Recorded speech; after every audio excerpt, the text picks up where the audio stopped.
Magandang gabi po. Ako po ay si Marlon Lahito, a.k.a. Parak TV, from Occidental Mindoro. Mabuhay ang lahing Pilipino! Thank you, Mr. Parak TV.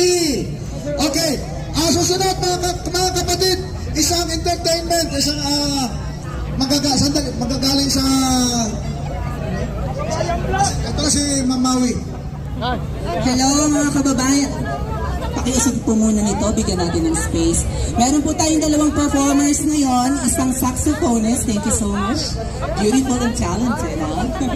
And isa pong kababayan nating UP professor from UP Manila. So, unahin po muna natin, syempre, ang ating mas nakakatanda. Sorry, mas nakakaganda. Ano po? By the way, salamat po ng marami sa